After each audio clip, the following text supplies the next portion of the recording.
Hey guys, Steve here, Ponics. Today we're going to talk about Growing with fishes.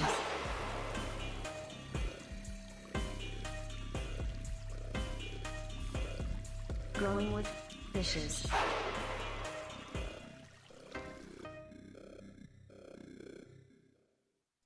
Hey everybody, welcome to the Growing with Fishes podcast, episode 294.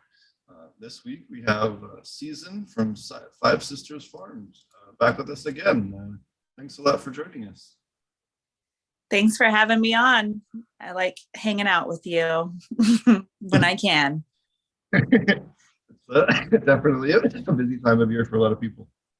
All right, guys, smoking some hash before the show. Before we get started, I wanted to do some quick house cleaning. Marty and I have been working more on the Aquaponic cannabis class. We have a whole revamp to the pest control class.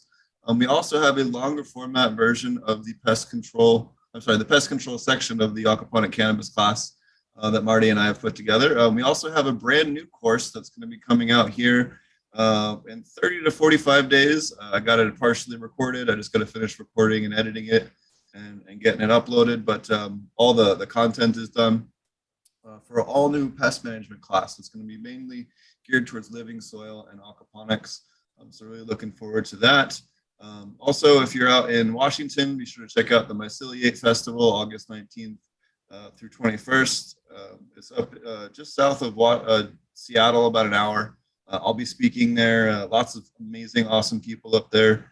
Cass, a couple weeks ago, is putting it together along with Dustin from Future 4200. So that'll be super awesome. Chris Trump, Matt Powers, myself, Catherine Seidman, me, anyways, lots of amazing people. Molly from Molly's Bottle Shop. And also be sure to check out the Supernatural Conference in Oklahoma.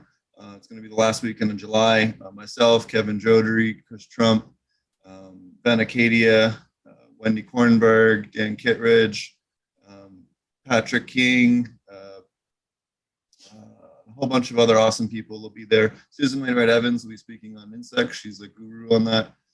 Janet L. Beckerman, an equally as knowledgeable person to Susan, although in different areas of cannabis in terms of pathology, and a whole bunch of other amazing people. So be sure to check that out. It's also near my neck of the woods, so I'll have a bunch of goodies to share with you guys as well. So it'll be a lot of fun. Alrighty. Thanks for joining us a lot, Susan, this week. So she's here to talk to us about the Emerald Triangle Revealed Tour, which is a wonderful tour of a whole bunch of organic and regenerative farms. So if you want to kind of see how these farms work on an actual working scale, go out and see the farms, see what the day-to-day workings are on those types of farms. You can take this. They have filled out a whole 5-day schedule or 6-day schedule, I believe it is, and it's a really wonderful tour. Do you want to tell us a bit about it? Yeah, this was really Judy's creation, and I was really lucky to be featured. It's nice to be included and invited. Judy is out, and it's the cool thing about this is that it's a full Emerald Triangle every point, because she's in Trinity County on the Humboldt Trinity County line, and I'm down in Humboldt on the Humboldt Mendo County line. And then it kind of takes you through the middle of Humboldt a bit and out to the coast. So you get a little bit of redwoods, whitewater rafting, and beach scene, and then lots of farm to table meals. The meals are included. And then, of course, the meet and greets and the farm visits with John Casali and Judy and her husband, Walter. And Judy and Walter, they're also Sun and Earth certified and Dragonfly Earth Medicine certified. And they have glamping set up there, so you can book even just a one-night stay with them if the whole trip isn't, something you can commit to. And it's nice to, Judy and I have very similar business plans, and we definitely support each other and are allies rather than compete. And it feels really good to work together. And I think with, tourism, you kind of have to do that because it's a regional promotion. Are you catching crickets? Yeah, all of a sudden, I don't know if you guys can hear it in the audio. It was obnoxiously loud cricket in here all of a sudden. It's not like a sound effect, like when Season goes to talk, you hear crickets. Yeah, no. Anyway, it's not that. Okay. So there's quite a few different farms. So I guess we'll start off with your farm here. I'll throw the website up. Hopefully the cricket isn't overly obnoxious in the back. You will, so if you come to my farm, definitely hear crickets and frogs and the river and and the wind blowing through the trees. It's nice. So where I'm featured on this tour is a breakfast. And so the people will come, I think, so we're talking about the July tour because that's the one that can be booked now. And that's July 22nd through the 27th. And that one, you would come from Shelter Cove and then have breakfast at Five Sisters Farm. And that's after spending a couple days in Shelter Cove and going to John's farm. And we serve you a breakfast that's going to be put on by a ganjier, Kelly Valentine. And then after that, you're going to head back to Trinity County and go through Humboldt and go to the winery, oh gosh, I always mispronounce the winery that they stop at, but either way. So yeah, I'm kind of in the middle of that tour. And it's just a really nice, sweet breakfast, a day, walk in the woods from my place because I'm right by the state park. And then they will drive you up to northern Humboldt and then to Trinity to stay the night at Judy's place. And Emerald Queen, is this Emerald Queen's? That's the winery. Yeah. So Judy, this has been something that we've talked about for about a year. And, Judy is amazing. She just has so much energy and she's so passionate about this outreach through the tourism. And I'm amazed at the job that, she's put together a really good team of support to welcome everybody and make sure that everybody's really well taken care of throughout the trip. There's a lot of players in this organization that she's put on, and I'm just thrilled to be a small part of it. There are the other farms, which is Emerald Queen, that would be another farm tour, and Hannah and Riley are amazing. There's a giant half pipe like skate park at their place, and it's just huge. It's like and it's beautiful, and they do a wonderful job, and they're just like really sweet, example of a family farm, a family owned farm. And Hannah has always been a really strong female voice in the cannabis community in the Emerald Triangle, and I really respect her a lot. So I'm thrilled to be featured with them. And yeah, here's Soul Spirit. This is Judy and Walter's place. And actually, I got to mention, I want to give them a shout out because they won. This is a really interesting category to win at the Emerald Cup. And it's the most innovative packaging and sustainable packaging, which I think is a really important component to our regenerative commitment, is to carry it all the way down to the packaging. And Judy and Walter won for being a leader in that. And I don't know if anybody's ever seen their boxes that they put out, but they put out some like really rad gift boxes with an assortment of eighths and pre-rolls. And it talks all about their farming practices, and it's all recycled cardboard. I mean, they've just really done an excellent job, as she's done with this trip. She's just really good at what she does. So congrats to Soul Spirit for winning that award. I think that's one of the coolest awards you can get. And it's very challenging to be creative and stay within the legal restrictions that are out there, because it's so, with the childproof everything, it's just very hard. Yeah, I was on a panel for Earth Day, and there was Craig from Satori Wellness. He had just invented a new pre-roll pack. It almost looks like a sugar packet of home compostable for pre-rolls, and it comes inside of a cardboard box. So it seems like everything. And then another guy that was talking about a new plastic, and his parent plant was seal and meal. And the plastic that it was invented by a guy in Hawaii, and I'm forgetting what it's named, but it's like a byproduct of a bacteria. And so there are it should be becoming cheaper, because I talked to my sister who's head of packaging for up north, and she said it's like at least like a third more for people. And that's, margins are so small right now, people just aren't taking that option. So it's nice to, have some inspiration and have the Emerald Cup recognize that it's a challenge and it's, should be awarded when you meet that challenge. So I was stoked to see them highlighted. Packaging is like one of the hardest things, being with the certification, to carry it all the way through to that portion. So yay for them. No, apparently I didn't kill him. I'm still trying to kill that damn cricket. Are you sure it's just one? There could be more than one. It's in the grow room too, so it's like I can't just go in there and start. I say you go get a frog in. You'll have crickets and frogs, and then the frog will eat the cricket, and it'll be nice. I have a cat named Killer, and he is not pulling his weight right now. So tell us a little about Huckleberry Farms.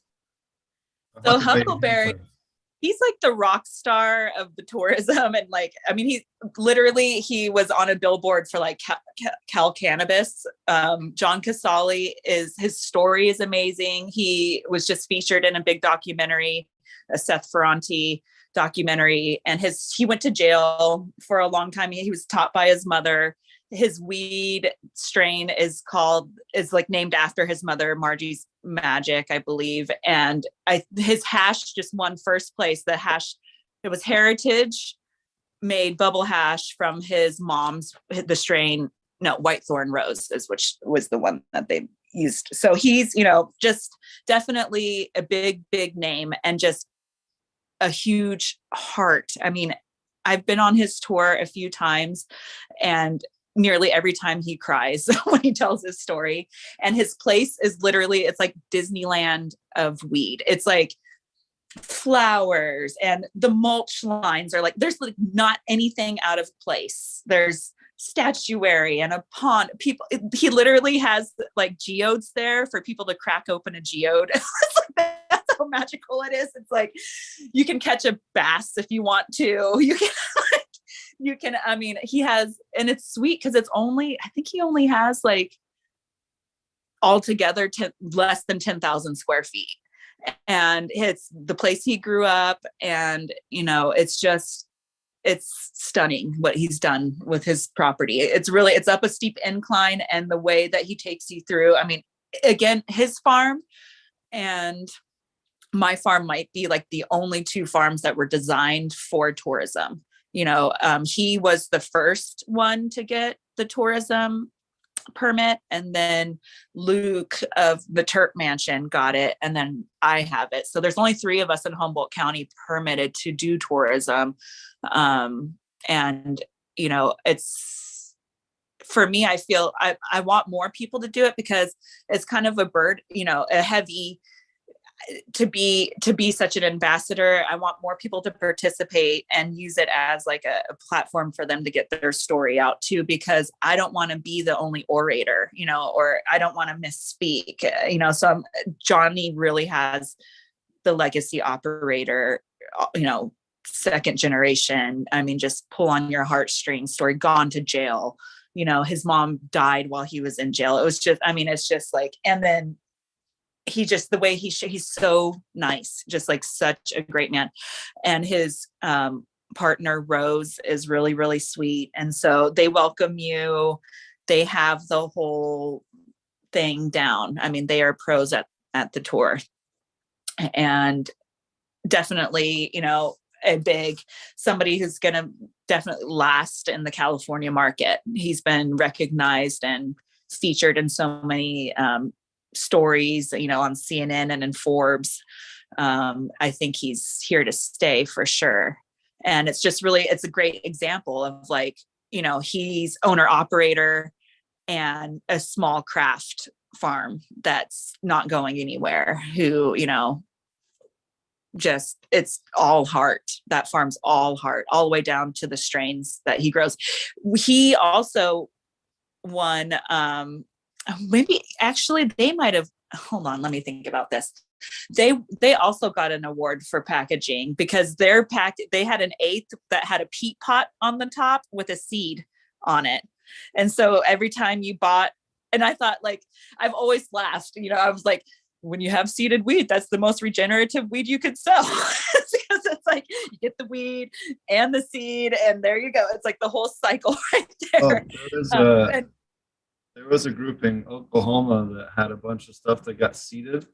This guy was selling them in like a sealed clamshell, and it was called Test the Nest.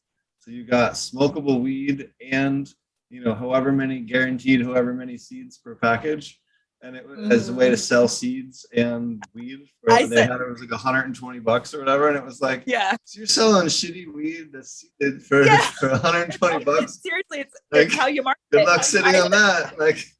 No, but it was just funny, but putting it in the Jiffy pot and all is like a much better presentation than just, hey, you got to pick the seeds out.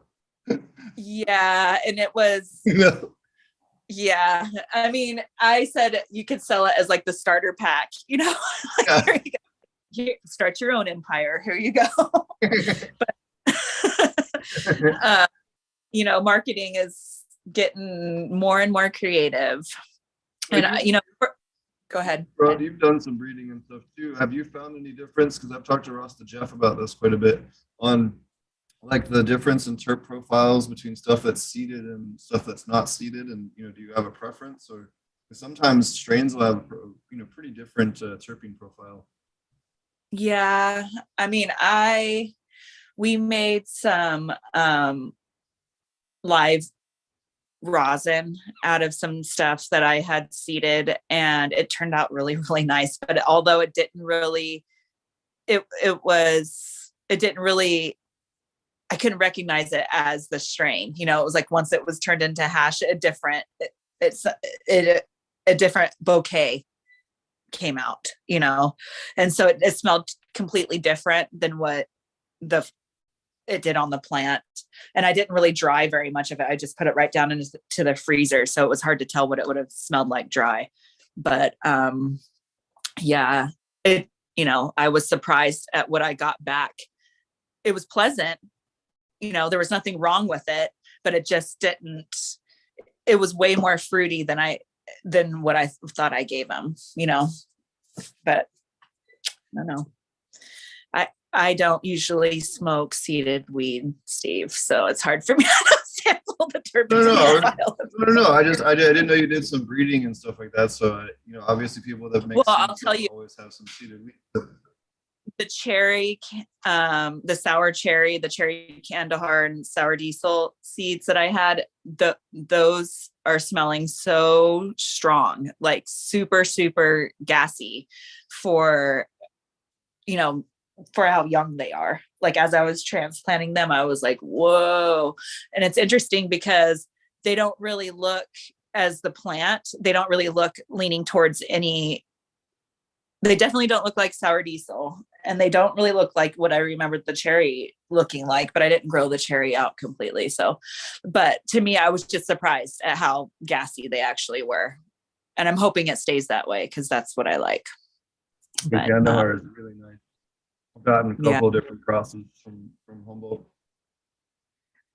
Nice. I'm growing What cultivars are you growing this year? I'm growing a seed strain from Spring Creek that Z gave me that is Dog Star crossed with Gorilla Glue. And then I have Jungle Jealousy, Grape Gas, and Marshmallow OG clones that I made from moms that I had. I really wish I had enough, like mom's big enough to do the cherry do-si-do, because that was just gnarly. I might want to like just grow that for personal or something. But yeah, Grape Gas, Jungle Jealousy, which everybody seemed to be like real hyped up on the Jealousy.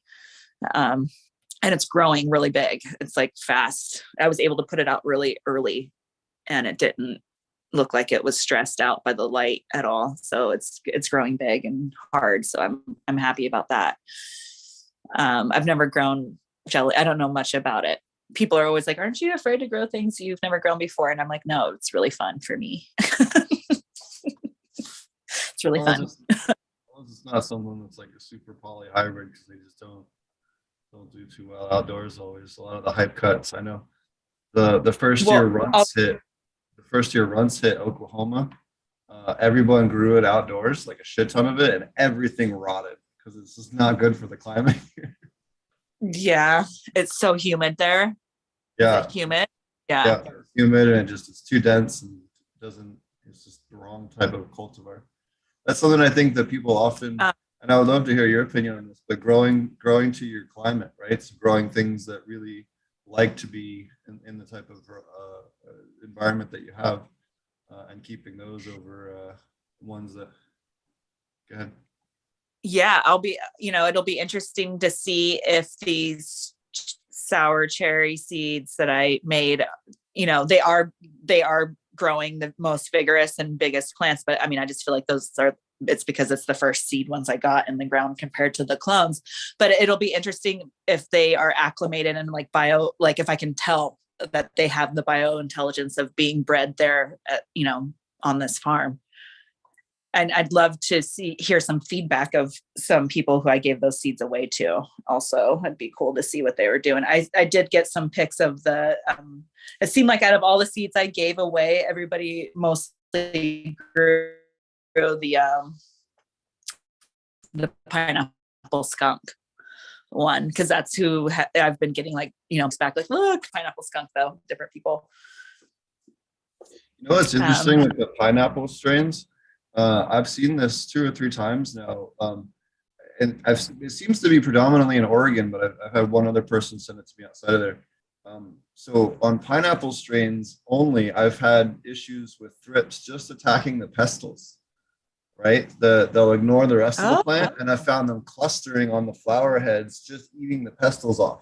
And I have video of it, like really bizarre behavior that I've only seen on pineapple strains. I've never seen it on anything else. And at 3 different locations, which was kind of weird. But it seemed like they're attracted to a certain terpene in that pineapple smell, or taste. A certain terpene, and I find that it doesn't keep well. And if I grow pineapple, I'm like, I gotta sell this one first, because I find like whatever terpene it like evaporates off, it doesn't smell. It like changes its smell later on. Like it doesn't keep that well, but it does produce giant like baseball. This one, the original pineapple that I grew like in 2009 was like little lady finger buds, like super delicate little, and that was like the original pineapple. This one, the pineapple skunk, it was called Ruthless Pineapple Skunk, and the Ruthless came from Swamp Boys seed strain, I guess, called the Gills Nils. It was like that's where the Ruthless part came in, I guess, is what the breeder told me.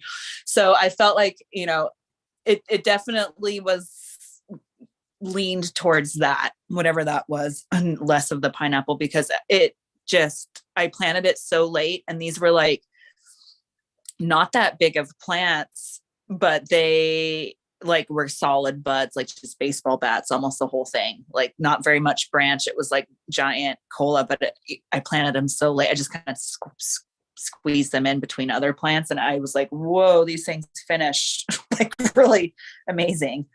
I was surprised. That's really cool. Is there anything else different or interesting that you're growing this year in your garden that you're excited about? Well, I did get this great gas tissue culture. Everybody's like, tissue culture is the way to avoid the hot latent virus. And so somebody was picking some up and I was able to add on to their order, which was cool because I'm not buying like the minimums that most nurseries require right now. So I kind of bought that because somebody was going, it was like out of circumstance, right? And they looked the whole time like they wanted to flower. And it was like I had to keep them in my room under LEDs. And I felt like, oh shit, this isn't enough light. I need to turn on my like 700 or 400 or whatever. And I did that.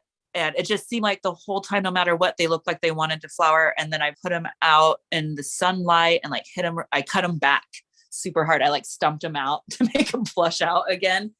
And I just wondered, is it because it was tissue culture that it just looks like that? I don't know. I have not grown a lot of tissue culture, but I hope it doesn't weird out on me outdoors. I am worried a little bit. I took a bunch of I grew them up into moms and I took a bunch of cuttings and the cuttings look fine off of them, but it was just those original clones that I got just seemed like they were wanting, like they were really sensitive. I don't know. Do you think that's, I feel like that nursery is an indoor nursery, it grows those for indoors probably. This is the problem that you do have with tissue culture is that they don't have any endophytes or either, right? They're stripped down to just the plant material. So they don't have anything that's stimulating its immune system the way a really good, healthy living soil would to help boost the secondary metabolite production and all that. So you're taking something that is very susceptible, when they come out, if it can get diseases and things really easily because doesn't have any defenses. It doesn't have honestly any, it's like the moms. It seems like the moms are, the clones I got from the nursery and I potted those up. They're like in like 3 gallons now and they're maybe like 4 feet tall. They're like super bushy. I'm gonna have to like thin out the branches when I go to plant them, but it seems like the clones I took off of those that are now in 1 gallons and getting ready to be planted like tomorrow, they look way better. They look so much stronger. They are like, I don't know. I'm wondering if maybe I shouldn't even plant those original ones. Like I'm seriously considering it. Even though think about it this way. You put them into good, healthy living soils and now they're inoculated with all the beneficial endophytes and other microbes that they need and mycorrhizae and all the other things that are in the plant tissue now. So that, it's no wonder that they're doing so much better on the round of cuts over the originals. I mean, it makes complete sense. Yeah. Well, I'm going to plant them. I just got 10. I mean, they're like 10 nice big bushy plants. I'll plant them. I'll take my chances. Maybe I'll take another round of cuts off of them, but it's only 10 plants. If I lose those, it'll be okay, but I'm just going to plant them. I've had a couple tours. It's interesting. I've had a couple just day tours through Humboldt Cannabis Tours. And this last week, and I told him, I was like, I barely have, I have maybe 50 plants in the ground right now. I'm like, and he was like, no, people want to see the hugel. This is a great time for me to like show, what it looks like under the mulch and under other times you can't really see the hugel mounds because they're so covered in plant material and mulch that it's hard to show them what they really are. And now I can at least kind of dissect them and let them stick their hands in them and stuff. And it's been really fun, even with no plants. It's been like amazing how, people are just wanting to know this information so bad. And it's amazing how regenerative has become kind of a buzzword and they're so excited about, being able to see it firsthand. I appreciate people like you educating and I think it's important to have, these workshops and conferences because definitely people are hungry for the information. I was just surprised at how robust the tour was with hardly any plants out there, any cannabis plants. There's tons of other plants. And it was cool kind of to talk about like why I grow these cover crops or why it's like without the cannabis plants being huge and in their face, we were able to like talk about the farming practices and other things more.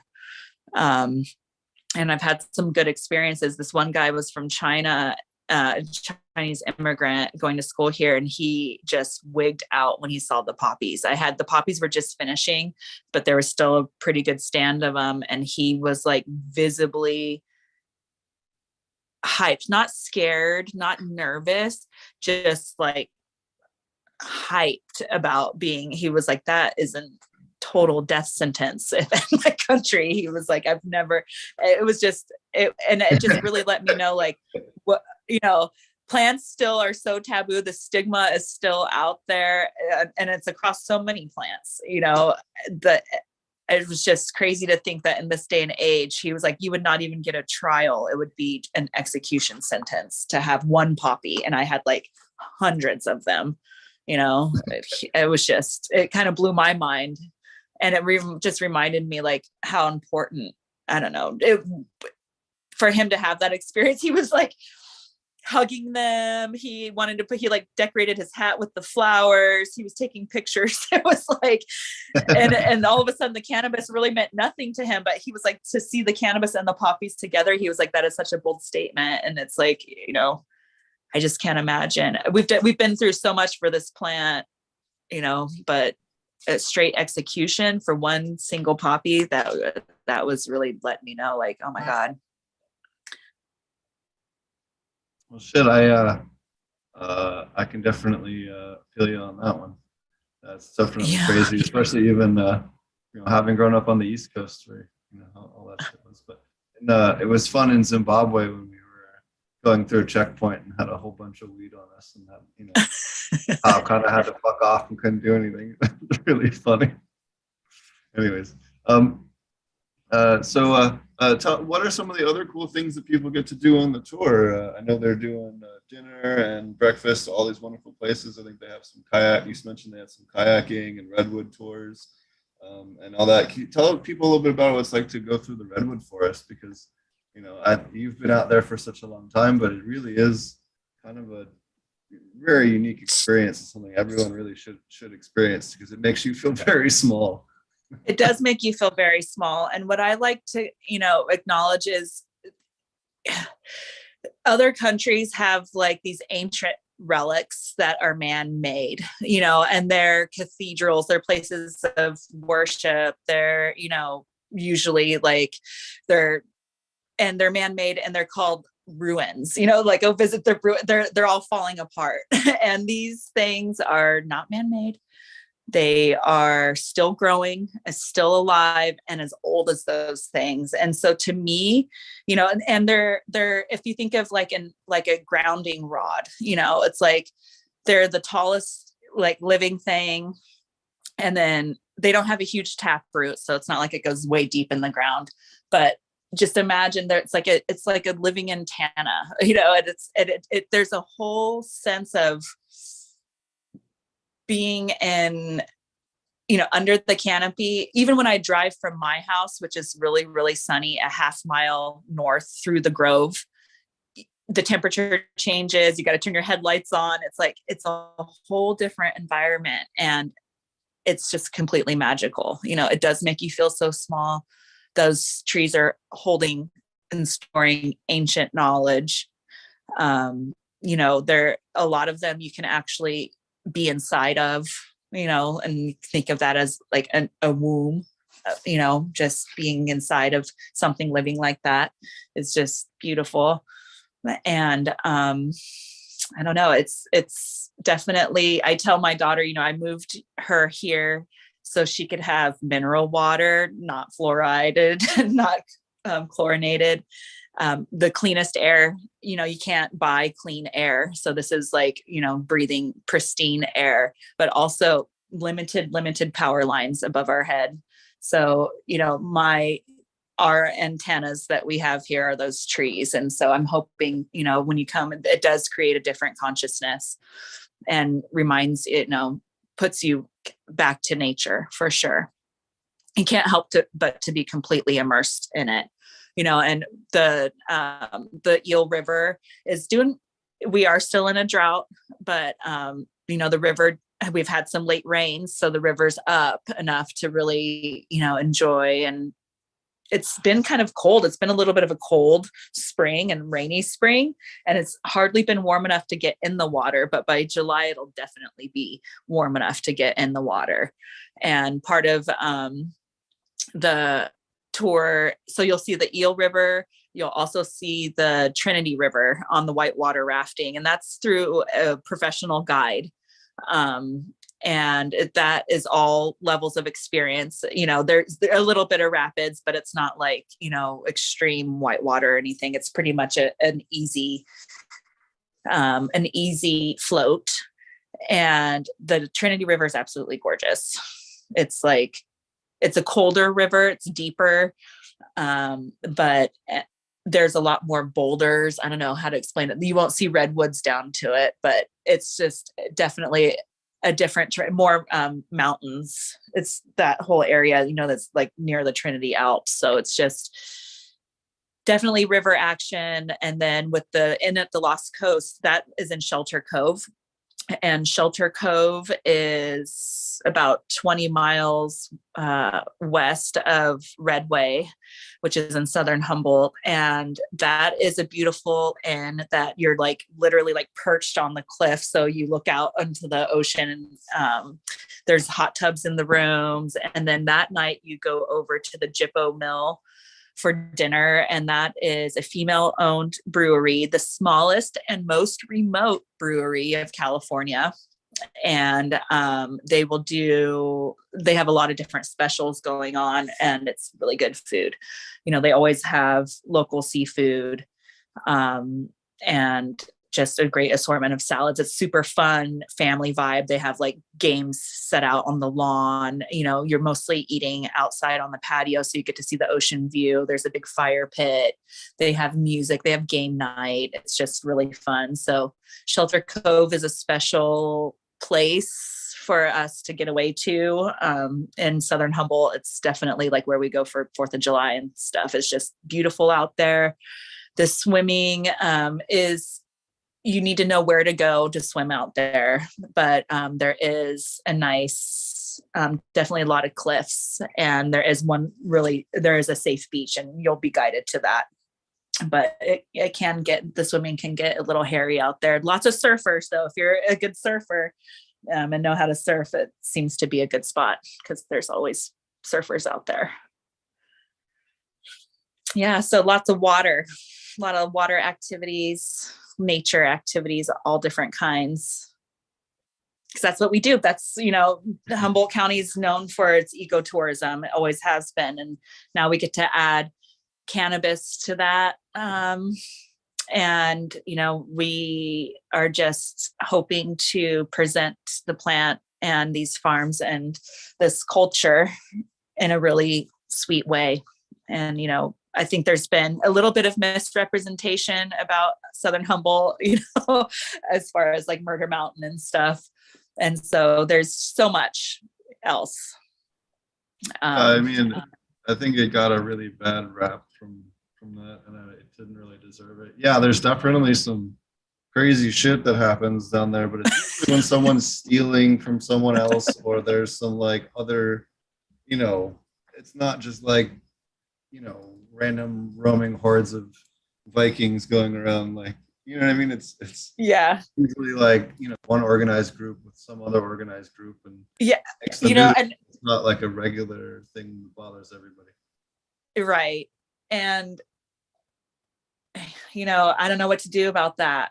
There's, we just have to live amongst everyone.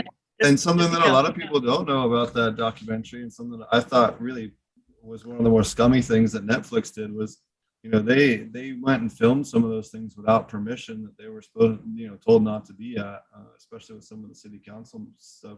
And they were, directly told that they weren't allowed to film and put it in the documentary anyway, which is kind of fucked up. So I guess they're who's going to take on Netflix, and so I do know that there's other documentaries coming out. I'm forgetting what the Seth Ferranti one is, but I think it's going to be aired on Netflix too, because he did the White Boy Rick one. And his presentation is going to be something completely different. And that's the one that features John Casale. But we're really trying. There's already so many people coming here, right? Like to the area that don't know anything about the cannabis. They're really coming for the trees. They're really coming for, and it's amazing. Like with these day tours, we have tourists that come to Humboldt County and they're like, well, okay, what do we do? And they're like, what? I can do a weed tour? Amazing. And they are just like, yeah, I didn't plan on doing this, but where else can you do a weed tour? Go to a farm. And so I feel like it's a new, like people don't know that they can do this, or they don't know that there's a cool, a fun adventure or knowledge to be exchanged. It's like, it's up to us to create these programs and really roll this out and do it in a good way to where people say that they had a good time, and that they respect what we're doing. So when they go to a dispensary, they are asking for, craft sun grown. And, I'm promoting a lot of different farms. Not just mine, because I'm so small, I grow so little that you can hardly find me anywhere.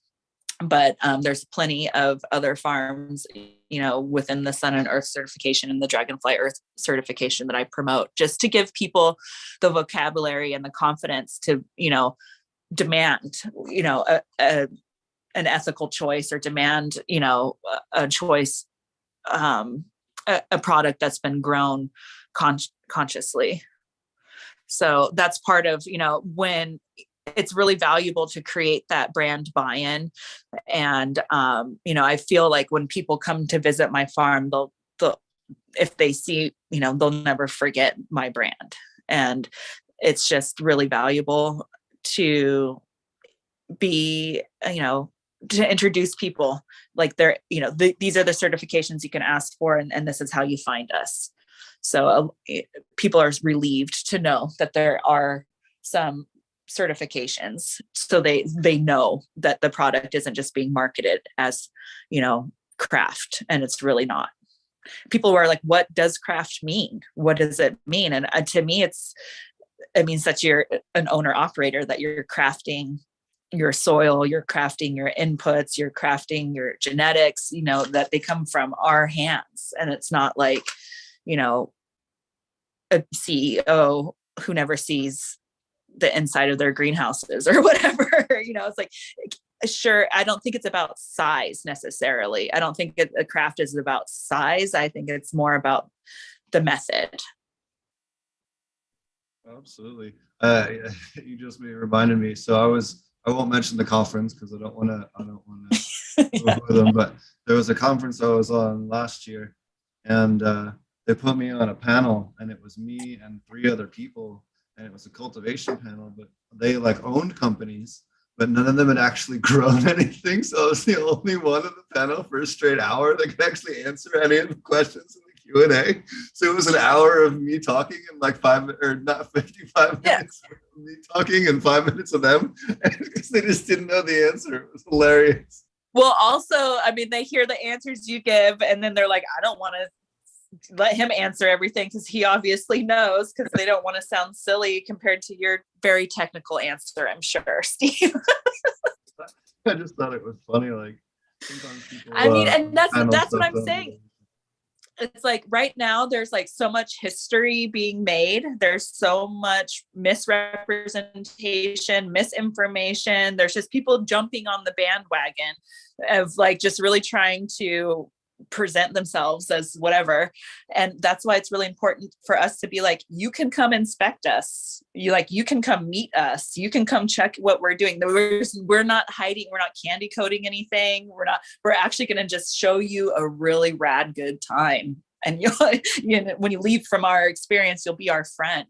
It's a different marketing model than most businesses, and it's one that a lot don't understand. And I've noticed a lot of people get on the tourism thing. They're like, oh, I can do that, and then it's like they have one weekend of glampers and they're like, oh my God, I cannot answer, how do you make the shower work one more time or something. It's like, it does take a little bit, of a special, person to really be a good host and to be okay being in service, and also be okay being judged, because I know when people come to my farm, it's probably smaller than what they think. It looks, it's not super high tech, it looks completely different than any other thing that they've seen, as far as cultivation. And I'm thinking that's what, I'm hoping that's why they've come, so they to see something different, and something super authentic. So they know, like, this is what it means to be regenerative, or this is what it means to be crafted. And I'm going to be able to investigate that and be an educated consumer now, because I've been there and I've seen it with their eyes. And, it's like, to me, that's empowering. And that's what I want to do is, I've always tried to empower people to have the confidence to grow their own food, or, work to, I just want people to feel empowered. And so, if they can leave here a little more confident, so they know how to ask for what is best for their body and best for the earth, then I've done my job. Even if it's not asking for my product, if it's asking for somebody else's, I feel good about that. You have a very beautiful farm. I had a chance to go see it finally this last trip out to Humboldt. So that was really cool to go see and see your place. We had the gathering. Yeah, it's always changing. Yeah. It's always changing.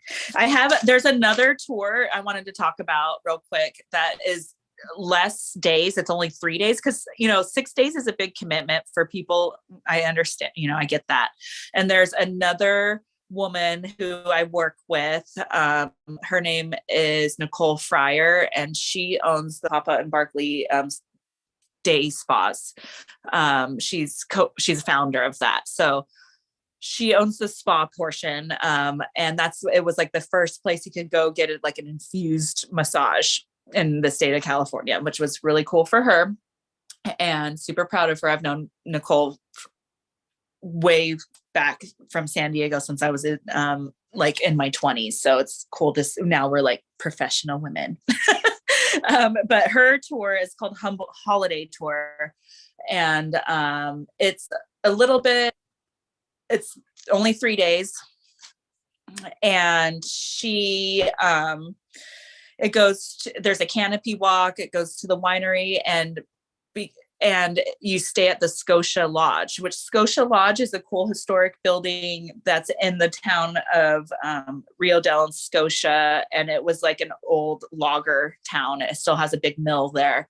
And so her tour is a little cheaper, less dates, and you don't glamp at all. You stay at the hotel, and that has a restaurant there. And then you also stay, you go to the Humboldt Bay Social Club, and there's some history about the Humboldt Bay. This is something really amazing. The Humboldt Bay Social Club bought a piece of land out on the Samoa Jetty, which was like an old airstrip. And in that property came an island that a massacre had happened. I think this was like as late as like the 20s and they gave that land in a ceremony back to the tribe. And I just think, and then a portion of when you go to their place goes to the tribe, and they just have so the cultural person's would come down, and there'd be an evening of history about the tribes and Humboldt County and that area, which is the Samoa. And then a canopy walk at the Sequoia Zoo, which they just put this in. It's really cool. It's, like a rope bridge up through the redwood forest, and the Sequoia Zoo is pretty cool. So it's shorter and no glamping. Some people don't want to glamp necessarily, even though it's very luxurious. And it's, it's put on through the social club and the spa and the Scotia Lodge. So that's another option for people. And then there's 2 other things that have been kind of a pop-up for me that I was just like, what? This is getting out of control. It's amazing. There's some apps that people buy, and it's like 420 things to do in the Emerald Triangle, or there's one that's called the Humboldt Passport. And that those are like scavenger hunts and, kind of a guided tour that you can take on your own once you have this app. And I'm a feature on those too. So I'm being like, it was really a dream come true for me to have a garden I could share with people. And now I'm being pursued by people who want to share it for me. And it's just amazing marketing, because I'm not paying these people, like they call me up. They're like, we want to feature you. And I'm like, this is amazing, because most people have to pay for advertising, and so I just know it must be a popular and exciting thing if people are, creating apps for it and doing their research and calling me up and cold calling. I'm kind of bracing myself to see like how many people are going to come through this summer. Last year, I think there was 126 day tours in 2 months. And it's, for me, it doesn't take a lot out of my day. It's about an hour, maybe I'll get 2 tours in one day. So 2 hours. And a lot of times I'm just continuing to do what I was doing. I'm continuing farming. I'm answering questions. It doesn't take a lot of time out of my day to host these. And most people are like, I can't believe I'm meeting the owner and the cultivator and it's like not a lot of businesses you go to, I guess, would you get to meet the founder? And I guess that's a cool thing to people. I don't know. They seem to be surprised by that. That's cool. I know a lot of people certainly haven't had a chance to see the industry and get to know all the different aspects of it. So I know we've been really saturated, haven't we, Steve? It's kind of, I feel like I've gotten jaded over the years a little bit, and it's like, it's super refreshing to meet, to be able to witness, somebody seeing the plant for the first time, or just know that there's people wanting to know how to find these products, and knowing the difference between, like knowing what the entourage effect is, and saying like the weed I'm getting isn't offering that to me. How can I, and seeing that these tests, I don't know. One really interesting thing about John Casale is that he and Tina Gordon of Moonmaid Farms did like a genetics comparison of outdoor full term to indoor of the same genetics and the terpene profiles. They've posted these results and on their websites, and the terpene profiles were just like off the charts, better. And it seems like just with those few tests and that marketing, people are recognizing that and knowing that. And they're like, well, it's amazing how people will said, I felt like that would be true, but it's not until a test comes out and confirms it for them will they say like, it is true. It's like they don't even trust their own experience or their own palate. They need to see a test result for them to be like, I knew I was right.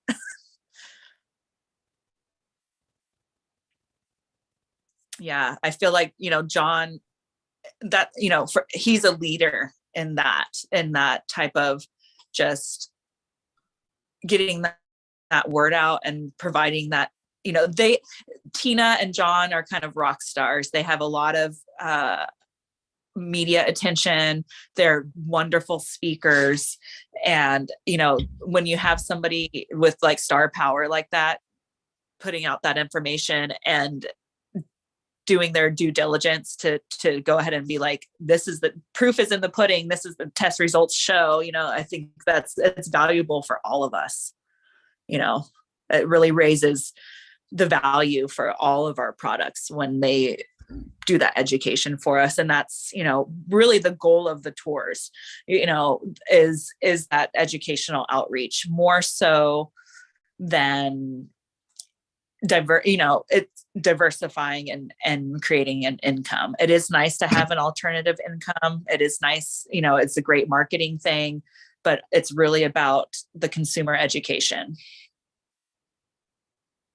do you have any other educational opportunities, or how, if people wanted to try and book to come stay at your spot, how do they do that? Can they do that through your website? I think they can do that through your website, correct?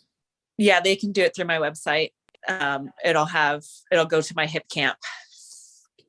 And I'm trying FiveSistersFarm.co if you're listening in audio version. Yeah.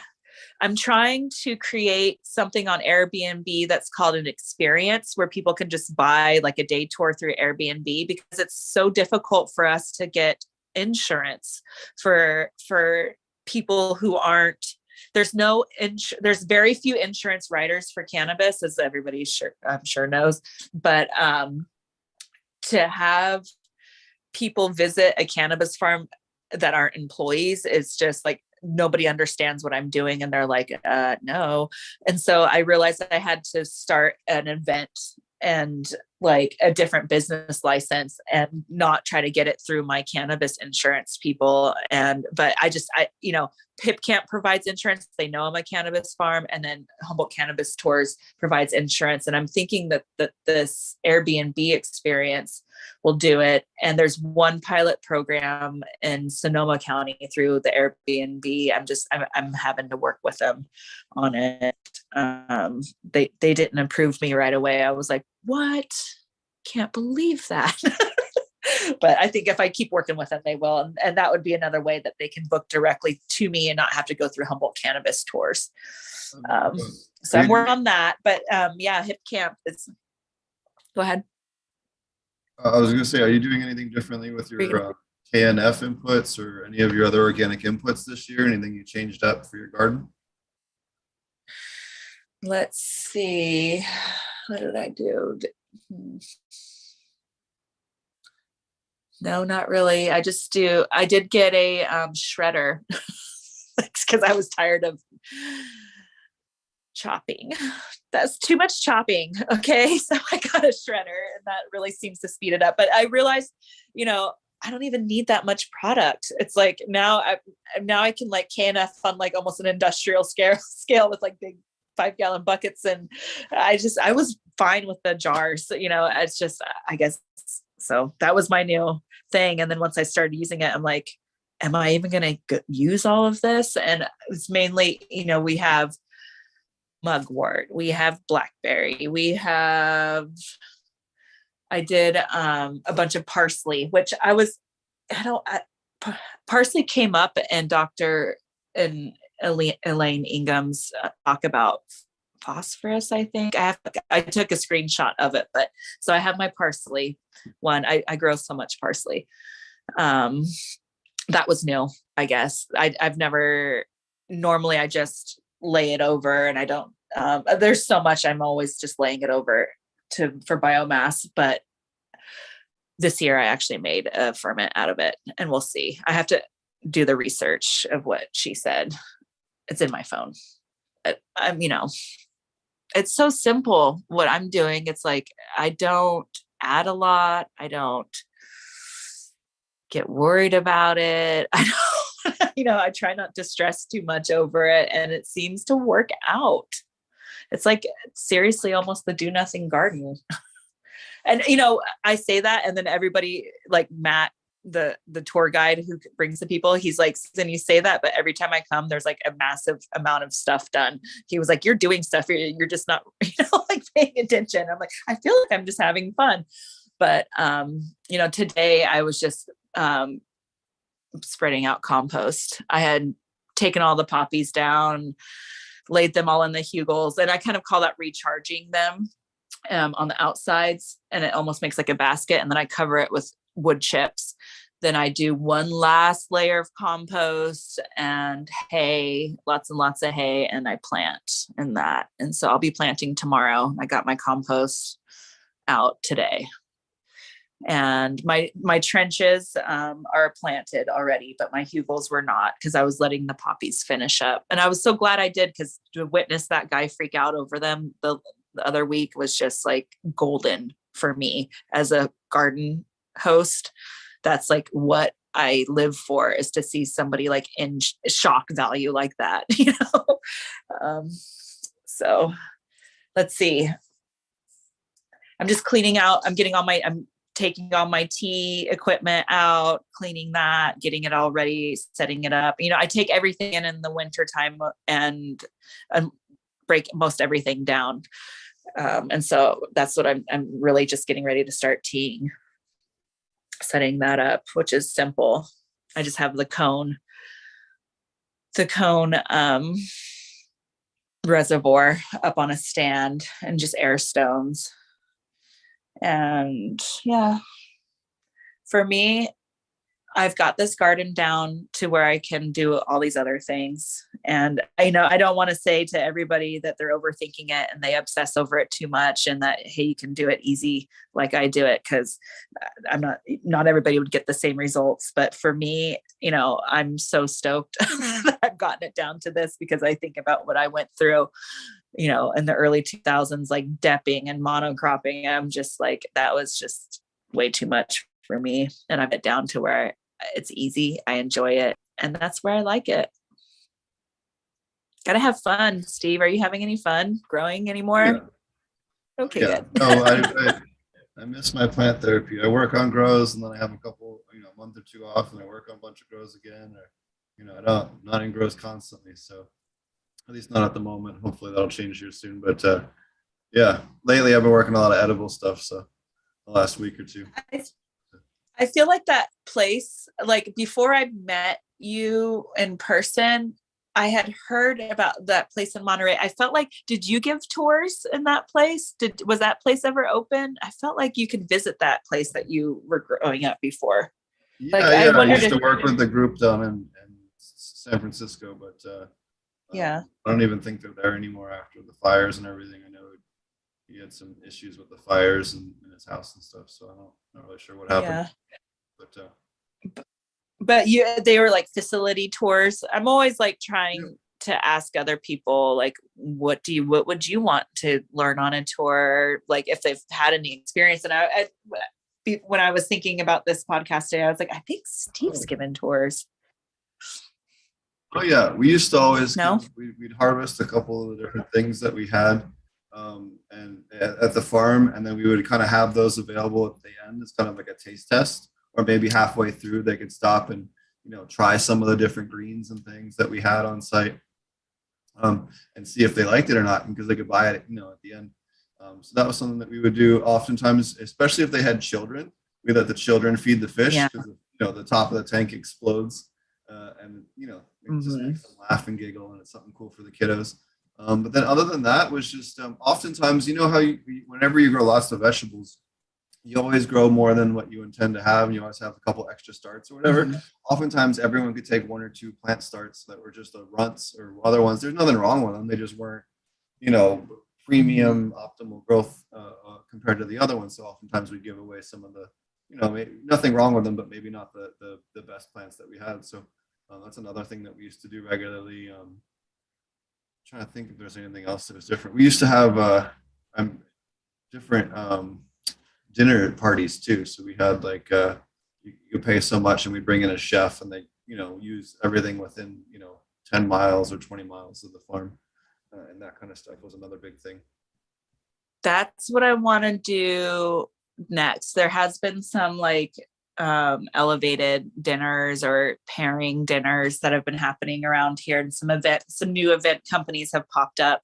And so that's the idea with the kitchen, is to have more of those. I've bought a bunch of green lights. Let me ask you, so my garden, I'm having, the festivals have come back next door. So there's going to be people in the yard at nighttime, a lot of campers, more than I normally have and so I wanted to light up the garden so people aren't like walking into the plants and into the trenches and, tripping over hugels and stuff.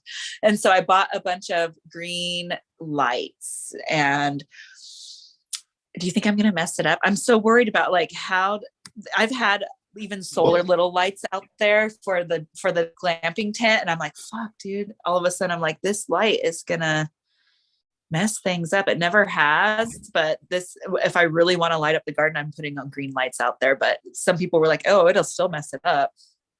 Well, I wouldn't think it would. Well, yes, green lights still have an impact on plants, but it's far less of an impact on the other ones. But I think as long as they weren't aimed up at the canopy, if you had them mounted down at the ground, so like you had like a railing or some kind of little thing aimed, and it's just aimed at the ground, then I think you're having a lot less issues because you're not having that direct diode emission onto the plant. That's going to be your best bet. Well, and I'm just going to set those lights out for when I have an event, or, you know, most the tours happen during the day, so I hardly ever have, but I definitely planted like all these white flowers and all the silver foliage stuff. It's like, I think I'm the only person who grows like a landscape design when I plant my cannabis garden, because I want the white flowers to like light up at night. So it's going to be cool. I'm excited about that. Well, if you maybe the first hour or two when you're a little less worried about them staying awake, you know, UV lights, like black lights, are really cool on white flowers. I mean, it'll be neon, but I don't know what that would do with the plants. Yeah. I have no idea what that would do with a dormant plant, but it certainly would be cool. That's the violet. Evening, you know? Yeah. Well, we'll see. I'll send you some pictures. I'm hoping it's gonna turn out. I have this like grandiose vision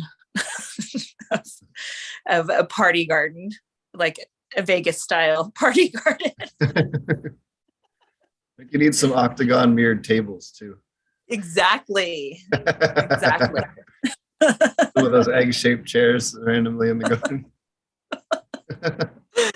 It's fun. I felt like there was something else that I was just going to say about something I changed up this year. The lights is something new. Oh man, I lost it. All right. Well, is there anything else? Sorry. No. Oh. Is there anything else you wanted to go over? I know we're getting a little bit past an hour. I didn't know how much time you had this evening, or if you wanted to. Oh, we are past an hour. Let's see. I think that's it. Oh, I guess, the other thing that's happening in Humboldt County, which people can come and visit for, is the West Side Life Market. We're starting a bunch of farmers market style things. So that's a really great way to come, check out the products and get to meet the farmers and see, I think people want to know, like, what is a legacy farm and what brands are there?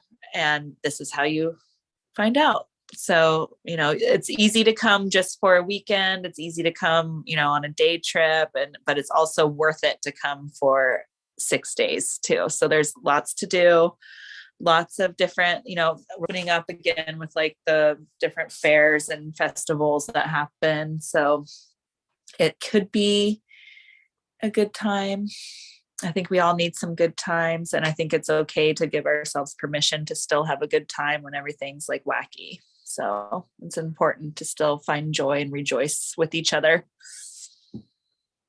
Absolutely, especially with how crazy everything's been the last couple of years. Yeah. So there are times when I'm like, how important is this that I'm doing? It seems frivolous or like, but when I meet the guy from China, and then this other couple came, and he had a whole arm full of prison tattoos dedicated to cannabis. And for him to come out of prison and like come to a weed tour, it was just like full circle, like a healing moment for him, just seeing how it's being celebrated. I feel like this, I knew it was important what I was doing in the 215 era, providing access. And I feel like this is, another form of access, not as critical, but still important. So, Awesome. Well, I'm glad we can get it on here. We'll throw the tour back up here on the screen for those of you guys who want to check it out. Yeah. I appreciate you, giving me a chance to talk about it and supporting what's going on way out here. And I was really trying to reach out to my out-of-state friends. So thanks for being my friend that I can reach out to with the podcast, all of it. You had it all, Steve. Thanks. And here's her website if you want to just check out her farm and stay there. She has a couple of awesome tents, and yeah, it's a good example of one. Oh, there we go. So I got all different kinds of cool stuff on here. Yeah. Awesome. I just had somebody else take over my website, and I was like, whoa, I've never seen that before. But when you just clicked on, I just had. Yeah, that's really cool. Alrighty. Yeah. You can find her Thanks. Instagram over here at Born Seasoned. You can check out all of her posts and all kinds of other cool stuff on there. And then we have, yeah, and then you can check out the other farms as well. They got Huckleberry Hill Farms on the tour, Soul Spirit Farms on the tour, Emerald Queen Farms on the tour, Miles Garrett Wines, and a whole bunch of other awesome people that are involved in the tour as well. So yeah, looks like a really, really cool opportunity for people that really haven't had a chance to come out and see, you know, the actual, you know, living soil commercial side of stuff. Yeah. Well, thanks for It's coming here. on. Thanks for having me. Have a good night. And I hope to see you sometime soon. Yeah, I don't know when I'll be out on the West Coast. I might be actually out there for the end of the year, so I'll keep you posted. Okay, especially if you have a place to stay, you know where to go. Right? You got awesome tent. Yeah. I can stay in the garden. Yeah. All righty. Well, thank you so much. Thanks, Steve. Have a good night. Bye. You too. And if you guys are also looking for other cool stuff to go to, if you're up in Washington, be sure to check out Myceliate, the festival. It's mushroom, permaculture, and all things regenerative up there. You got myself, Molly from Molly's Bottle Shop, Dustin Powers, Chris Trump, Cass Posey. She was on our podcast a couple weeks ago, so be sure to check that out. Matt Powers will be there, and Catherine Seidman and a whole bunch of other people are going to be there. A really, really cool lineup of people, and really, really stoked to be part of that festival up in Washington. It's up in Wilkinson, so I'll be there as a speaker. It's going to be a good time. Lots of really amazing people and a wonderful forest atmosphere. If you're in Oklahoma, the last weekend of this month, July, a long day. Friday, the July 29th, you got Wendy Kornberg, Chris Trump, Ben Acadia, and myself speaking. On Saturday, we have Dan Kittredge, Chris Trump, Wendy Kornberg, Ben Acadia, Patrick King, Kevin Jodery, Michael Siegel, and a whole bunch of other awesome people. And then we have on Sunday, Susan Maywright Evans and Janet Beckerman talking insects and pathogens. And then we have Michael Wolf rounding us out at the end. So definitely be sure to check that out. Yeah, be a good time for everybody. And yeah, if you're looking for another, regenerative style conference, this time of year, it really is the best one out there. Definitely check that out. I'll be speaking at that. And yeah, if you're looking for additional aquaponic cannabis info, be sure to check out Aquaponic Cannabis, apmjclass.com. Marty and I have a huge full-length aquaponic cannabis training course on there. We have a whole revamp to the pest control. We've added quite a bit to it. It's just the pest control now is almost 250 slides. It's really in depth. And I'm going to keep adding to it, but I'm pretty happy with the current state of it right now. And then that pest management class for living soil and aquaponics is going to be also offered separately. So if you're just a vegetable person or already have a commercial facility and just need that component of it, you'll be able to purchase that separately as a standalone. We'll also be having minerals and microbes as a separate standalone class, and then aquaponic 101 design class. So we'll kind of have a couple of different ones if you're looking for it. And those would be geared more towards general aquaponics and production with, caveats for the different crops and things. It'd be more wider than just cannabis specific. But yeah, definitely check that out. We have a whole bunch of cool new content. I kind of had a little bit of a slow month before another project in July. So I've been making a lot of educational content for you guys, putting a bunch of new classes together. So have that coming down the pipeline. I have a bunch of new YouTube content. It's going to be going up. We have a bunch of Patreon content coming up.